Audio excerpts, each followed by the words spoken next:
کافی مجمع ہے، اگر تکلیف نہ سمجھیں تو آپ بلند آواز سے صلوات بھیجیں محمد و آل محمد اللہم صلی اللہ۔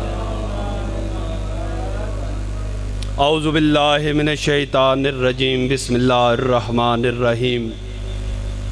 یا رحمانو یا رحیم یا مقلب القلوب ثبت قلوبنا علی دینک یا مفرج الہم والغم، ہمنا وغمنا یا اللہ یا کاشف الکرب عن وجہ الحسین اکشف کربی وکرب المومنین بحق اخیک الحسین یا ابا الفضل العباس صلوات۔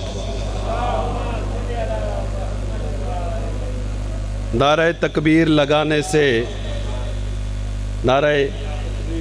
لگانے سے فضائیں پر نور ہوتی ہیں، علی کا نام لینے سے بلائیں دور ہوتی ہیں۔ میں نے نوکری شروع کر دی، کسی شاعر کا ایک شعر پڑھنا چاہوں گا، یاد آ گیا آپ کے ذوق کو دیکھ کے۔ علی کا قد کاٹ ناپنے کے لیے تو کس سکول سے پھٹے اٹھا لایا ہے؟ توجہ، علی کا قد کاٹ ناپنے کے لیے تو کس سکول سے پھٹے اٹھا لایا ہے؟ وہ اس طرح ہے کہ جب فتح مکہ ہوا، اللہ کا پیارا نبی کعبہ میں آ گیا اور کہہ رہے ہیں حق آ گیا باطل مٹ گیا، بتوں کو گرانا شروع کیا، بت گراتے گئے، جب چھت پہ رہ گئے نا بت، اب نبی کا ہاتھ وہاں پہ جا نہیں رہا تھا۔ نبی نے فرمایا یا علی ادھر آ، میرے کندھوں پہ سوار ہو۔ توجہ ہے، میں میرے کندھوں پہ دوسرے لفظ کو تبدیل کروں، مہر نبوت پہ سوار ہو۔ علی کو اپنے کندھوں پہ سوار کر کے حکم کیا دیا کہ یہ جو لات و منات کے بڑے بڑے بت ہیں ان کو تو نے توڑنا ہے۔ علی نے وہ بت محمد کے مہر نبوت پہ سوار ہو کے توڑے ہیں۔ پھر تجھے کہہ رہا ہوں کہ علی کا قد کاٹ ناپنے کے لیے تو کس سکول سے پھٹے اٹھا کے لایا ہے؟ علی کا ایک قدم تو پیمائش کر لے، علی نے جو مہر نبوت پہ سجایا ہے۔ علی نے یا علی یا علی یا علی حیدری۔ 10 منٹ ہے میرے پاس۔ علی کے کعبے پہ سوار ہو کے بت گرانا، پھر علی کا ایک لال کعبے میں چڑھ کے خطبہ دیتا ہے۔ علی کا خطبہ، علی کی اولاد کے خطبے سب نے سنے۔ آج میں آپ کو ایک ایسا خطبہ کیوں نہ سناؤں جو علی کی پوتی نے کسر یزید کو ہلا کے رکھ دیا۔ توجہ کرو گے تو سناؤں گا۔ صلوات بھیجے محمد و آل محمد کی ذات پہ۔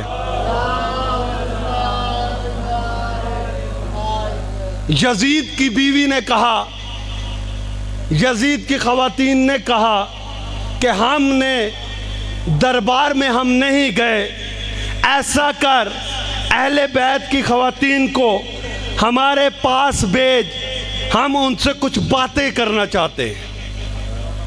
ادھر سے یزید نے اپنے 3 نمائندہ خواتین بھیجی ہیں۔ توجہ چاہوں گا، اپنی بیوی ام حبیبہ، اپنی بہن ہند اور اپنی بیٹی عاتکہ، یہ 3 نمائندے یزید کے قصر یزید میں۔ دربار یزید وہ تھا جو گورنمنٹ کا ادارہ ہوتا ہے، جہاں پہ بی بی زینب نے اور امام سجاد نے خطبے دیے۔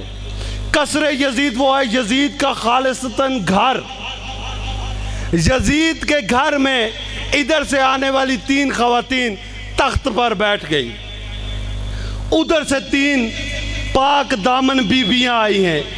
پہلی بیوی ہیں بی بی رباب، دوسری ام کلثوم اور تیسری بیوی سکینہ بنت الحسین۔ اب یہ میں پڑھ رہا ہوں آقا دربندی کے، صلوات بھیجے محمد و آل محمد۔ بیٹا آپ لوگ یا پیچھے ہو جائیں، یہ باتیں کرنا چھوڑ دیں۔ آقا دربندی کی کتاب مقتل دربندی کردار سکینہ پڑھ رہا ہوں۔ یہاں پہ اب کیا ہوا، عاتقہ بڑے فخر سے کھڑی ہوئی۔ عاتقہ کہتی ہے سکینہ کون ہے؟ سکینہ ادھر سے آقا دربندی لکھتے ہیں کہ عاتقہ کھڑی ہوئی، جس نے پوچھا سکینہ کون ہے؟ اگلا جملہ یہ ہونا چاہیے تھا قامتا سکینہ، کہ ادھر سے سکینہ کھڑی ہوئی، لیکن آقا دربندی نے لکھا ادھر سے قیامت کھڑی ہوئی، قصر یزید میں قیامت کھڑی ہوئی۔ عاتقہ کہتی ہے تعارف کروا، سکینہ کہتی ہے پہلے تو تعارف کروا۔ توجہ میرے ساتھ چلنا، 10 منٹ ملے مجھے، جس میں سے 8 منٹ میں پڑھوں گا اور 2 منٹ ہوئے۔ عاتقہ کہتی ہے میں یزید کی بیٹی ہوں، یزید تخت و تاج کا مالک ہے، دنیا میں عرض پہ اس کی بادشاہی ہے، پورا عرب جانتا ہے۔ پھر میری بیوی کہتی ہے پھر تو میرے سامنے جھوٹ بول رہی ہے۔ توجہ، بڑا جملہ دینے لگا ہوں، تو میرے سامنے جھوٹ بول رہی ہے۔ عاتقہ کہتی کیسی، کیا جھوٹ بولا ہے؟ بی بی کہتی ہے اپنی ماں سے پوچھ تو یزید کی بیٹی ہے ابھی یا نہیں؟ کتنا بڑا جملہ ہے، کتنا بڑا جملہ ہے۔ آقا دربندی لکھ رہے ہیں اور لکھنے والے لکھ کے اور آپ تک پہنچا رہا ہوں۔ تو کہہ رہی ہے کہ میں یزید کی بیٹی ہوں۔ عاتقہ نے اپنی ماں کی طرف دیکھا، ماں کا سر جھک گیا۔ توجہ چاہوں گا، آگے جملہ جو لکھا ہے، جو ہی سر جھکا اس وقت بی بی سکینہ کہتی ہیں میں بتاتی ہوں تو جھوٹ بول رہی ہے، تجھے اپنے باپ کا پتہ نہیں ہے، میں بتاتی ہوں تو کس کی بیٹی ہے، تو یزید کے غلام کی بیٹی ہے۔ تیری ماں نے تنہائی میں ارتقا کیا، جس کا نتیجہ عاتقہ تو ہے۔ کتنا بڑا جملہ دے دیا۔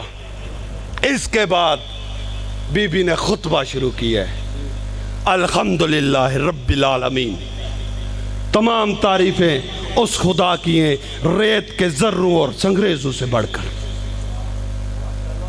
میں بتاتی ہوں میں کون ہوں۔ تو کہہ رہی ہے دنیا کے بادشاہ کی بیٹی ہے، میں ہوں حسین کی بیٹی سکینہ بنت الحسین، جس کی دنیا اور آسمان پہ عزت ہے، اور حمد ہے اس اللہ کی جس نے ہمارے خانہ گھر کو نبوت سے نوازا ہے، جس نے ہمارے گھر کو وحی کے لیے نوازا ہے، اور حمد ہے اس اللہ کی۔ اب دربندی لکھ کیا رہے ہیں؟ حمد ہے اس اللہ کی جس نے میرے دادا علی سے ولایت کا کیا ہوا وعدہ پورا کیا۔ رضوان صاحب کتنا بڑا جملہ ہے، جس نے میرے دادا علی سے کیا ہوا ولایت کا وعدہ پورا کیا، اور تو نے میرے دادا علی کی ولایت کو جھٹلا کر کفر کیا۔ توجہ،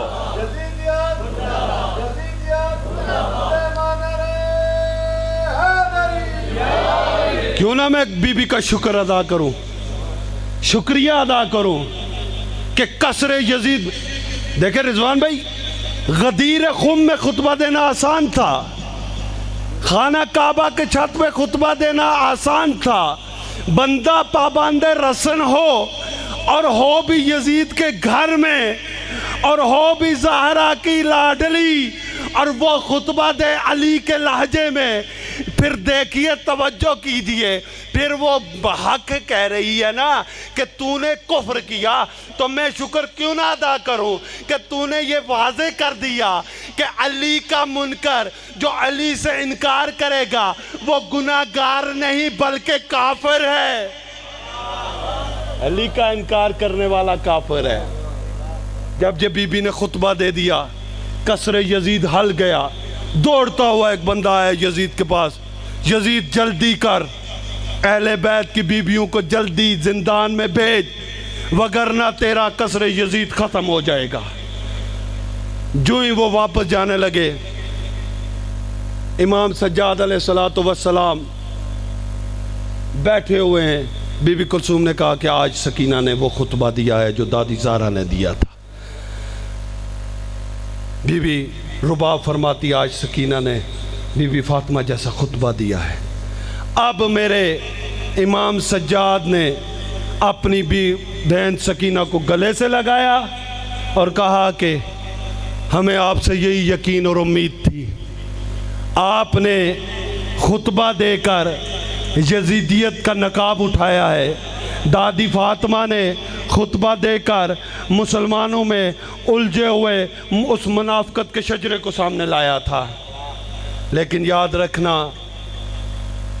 جو درباروں میں, جو گھروں میں جا کر ہماری جو بھی فاطمہ خطبہ دیتی ہے اسے زندہ نہیں چھوڑتے, یہ زندہ نہیں چھوڑتے. وقت صرف 3 منٹ کا مصائب پڑھوں گا. یہ وہ سجاد ہیں جو دلاسہ سکینہ بھی دے رہے ہیں اور اپنی پھپھیوں کے سر ننگے جس وقت دیکھے نا, امام کی آنکھوں سے آنسو کی بجائے خون رونے لگ گئے. میں صرف 3 منٹ کے وہ بات کروں گا جب امام سجاد کو زہر ملی نا. امام سجاد بالکل شہادت کے مرتبے کے قریب ہیں. کیوں نہ کہوں کہ امام سجاد کو زہر ملی, ادھر فضا کو موت کی ہچکیاں لگی ہیں. امام باقر کو حکم ہوا پہلے فضا کو جا کے دفنا کے آؤ, پھر واپس آنا. جب امام باقر واپس, میں جلدی کر رہا ہوں, امام باقر واپس آئے نا تو امام سجاد کو موت کی ہچکیاں لگ چکی تھی. امام سجاد موت کی گود میں جا رہے تھے, آنکھیں بند ہو رہی تھی. یہ کیوں نہ کروں مختصر بتاتے. امام سجاد کو کفن ملا, امام سجاد کی آنکھیں بند ہو گئی, امام سجاد کی روح پرواز ہو گئی. امام سجاد تیرا اپنا نصیب, اور تجھے کفن تو ملا, حسین کو کفن نہیں ملا تھا. اب بھی یہ رو رہے ہیں. کفن کے بعد دیکھا کیا ہے, امام باقر غور سے دیکھ رہے ہیں, امام سجاد کے لب ہل رہے ہیں. امام سجاد کے پاس جا کے کہتے ہیں بابا اب تو روکیے اپنے خون کو, اب تو دیکھیے.